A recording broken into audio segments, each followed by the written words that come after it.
Inform human, आप तक सच पहुंचे, यही हमारी कोशिश है। इन्फॉर्म ह्यूमन में आप सभी दर्शकों का बहुत स्वागत है।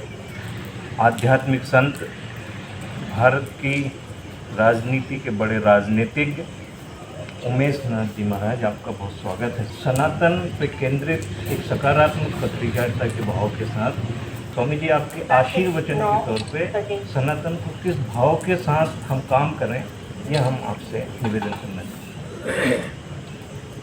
भारत की पवित्र भूमि ऋषि मुनियों की भूमि है और अनादिकाल से भारत ऋषि मुनियों का राष्ट्र है और इस देश की मूल्य निधि अगर कुछ समझें तो वो सनातन परंपरा है और उस मूल्य निधि के आधार पर ही यह देश पूर्ण मजबूती से खड़ा है और सनातन के लिए आज पूरे देश में चारों तरफ संपूर्ण जनमानस सनातन के प्रति जागा है और उस जागने में इस देश के तमाम जितने भी ऋषि मुनि संत महात्मा कुटीचर से लेकर के जो रम्मत करने वाले हैं वो और जो बड़े आश्रमों में निवास करते हैं वो पीठाधीश्वर हों, शंकराचार्य हों, जगतगुरु हों,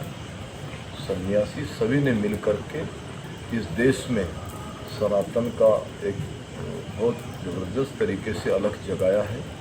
उसमें इस देश के प्रधानमंत्री माननीय नरेंद्र मोदी जी और उनके समस्त सहयोगी साथियों ने भी पूर्ण रूप से सहयोग किया है और उसी का परिणाम ये रहा है कि इस देश की 1000 साल की समस्या जिस पर 500 साल तक संघर्ष किया, राम जन्मभूमि, वो आज इस देश के सनातन परंपरा के जितने भी मानने वाले लोग हैं उनको पुनः समर्पित हुई और अयोध्या पुनर्जीवित हुई। राम जी वनवास से लौट करके अयोध्या आए, ये एक बड़ी उपलब्धि इस देश के लिए है।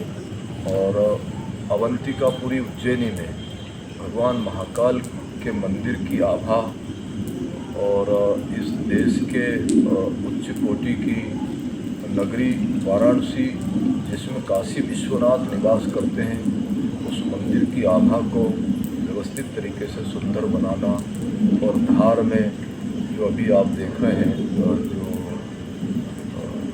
धार का जो एक मामला है बहुत पुराना, उसको भी उजागर करके भोजशाला को सब लोगों के सामने प्रस्तुत किया है। और ज्ञान व्यापी मंदिर वो भी इस देश की एक विशेष परंपरा का प्रतीक है। इन समस्त बातों को ध्यान में रख करके इस देश की जितनी भी प्राचीन परंपरा है उन सब को बहुत व्यवस्थित करने में संकल्प लिया। यही इस देश की ऋषि मुनियों की परंपरा है जो दबी हुई थी, जो छुपी हुई थी, उसको उजागर करने का काम किया है। तो ऐसी परिस्थितियों में, ऐसे समय में इस देश के तमाम जितने भी मानव समाज के जो लोग हैं तो सबसे आग्रह करूँगा आपके चैनल के माध्यम से कि हम जागें और जाग करके ऋषि मुनियों का जो राष्ट्र है, जो सनातन परंपराओं से सुसज्जित है, श्रृंगारित है, ऐसे भारत को जो विश्व गुरु था, विश्व गुरु रहा, ऐसे विश्व गुरु की परंपरा को हम पुनर्जीवित करके और पूरे विश्व में हम सनातन की परंपरा को एक पारदर्शी स्थिति में देखने का संकल्प लें। इसी में आपकी और हमारी सबकी भलाई है, ऐसा मैं मानता हूँ। स्वामी जी, जिस तरह से विश्व गुरु का जो भाव पूरी दुनिया में प्रारंभ से ही रहा है और वर्तमान में आप जिस तरह से बता रहे हैं कि एक सकारात्मक भाव सनातन को लेकर बन रहा है, ऐसे में भविष्य में ये जो विश्व गुरु का जो सपना है वो कितना समय में वो पूरा होता दिखाई देता है? विश्व गुरु भारत है, विश्व गुरु रहा है, आगे भी रहेगा और उसको केवल लोगों तक पहुंचाना है।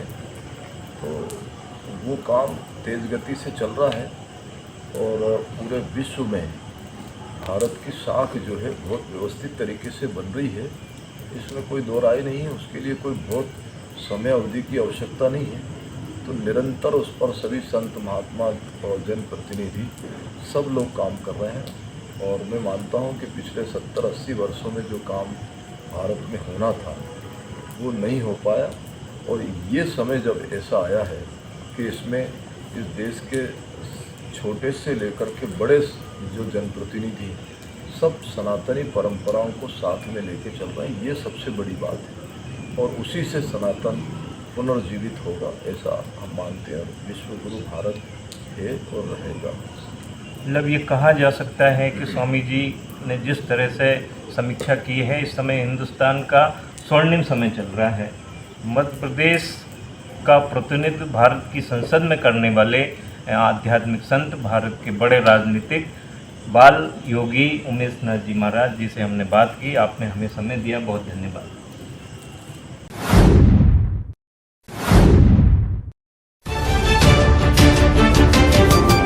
इन्फॉर्म ह्यूमन, आप तक सच पहुंचे, यही हमारी कोशिश है।